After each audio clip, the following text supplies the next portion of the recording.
Hello everyone and welcome back to the Crimson coverage. I'm your host Sneha Subramani and this week we have a special episode. I'm going to be breaking down some of the biggest stories from our Rumors edition. From slippery sidewalks to cult leaders, we're looking at some of the biggest unaddressed occurrences within the university and Tuscaloosa at large. Avoid walking on the white parts of the crosswalk when it's slippery because you will trip, says Anaya Truitt. Our news desk looked into how and why the UA crosswalks are often so slippery. Many students told us of times when they've completely wiped out or seen others fall when slipping on the painted section of the crosswalks. The federal government regulates what materials can be used when marking a crosswalk. These guidelines are laid out in the Manual on Uniform Traffic Control Devices. We spoke with Armin Armakanian, a professor of engineering and an expert in cementitious materials, to hear his thoughts on how and why the slipperiness might occur. When asked about his manual, he said, "As an engineer, I'm not required to select a marking that will minimize tripping or loss of traction. I am recommended to do so. For more information on the way the safety and slipperiness of the sidewalks is measured, consult the full article." Our reporters dove into the history of this organization and spoke with some graduates who had experiences within the machine as well as SGA outsiders. Some of their most infamous moments are the machine being investigated by the FBI in 1983 after non-machine SGA president John Bowles discovered that his phone was being tapped. The SGA was temporarily shut down after non-machine presidential candidate reported being assaulted in 1993. In 2013, a school board member filed a lawsuit claiming the machine had illegally influenced a city election by incentivizing students with alcohol and concert tickets. We spoke with Bennett McGee, who graduated from the university in 2020 and was an independent senator who served on the SGA Financial Affairs Committee.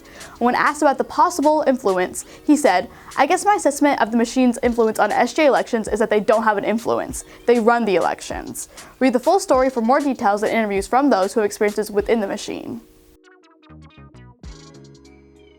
Have you heard of a former UA professor being a cult leader?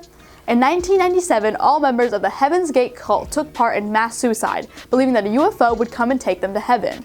One of the cult founders, Marshall Applewhite, was a UA music professor in the mid-1960s before he taught at St. Thomas University and eventually had a psychotic breakdown. After his breakdown, he became close to his nurse, Bonnie Nettles.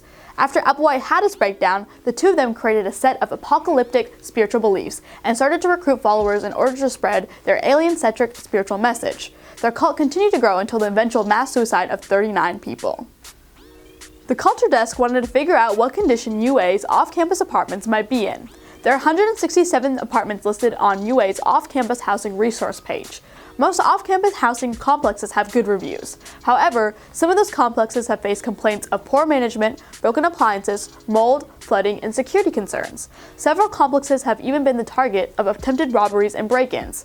It seems the rumor of off-campus housing not always being so great might hold some truth. Fire Pete Golding. These three words were echoed by Alabama fans on Twitter following the football team's narrow 20-14 win over rival LSU on November 5th in Bryant-Denny Stadium. Our sports desk is here to address some rumors about the coaching staff of our football team. Tide fans have always been wary of Golding after taking the job once Jeremy Pruitt left. After some ups and downs with Golding at the helm of the defense, we arrived in November 2021 when Alabama's 8-1 with a loss to Texas A&M. The Crimson Tide had hard-fought wins against what now appear to be inferior opponents, such as Florida, Tennessee, and LSU. Many Alabama fans are attributing the struggles of the season to the defense, and specifically Golding.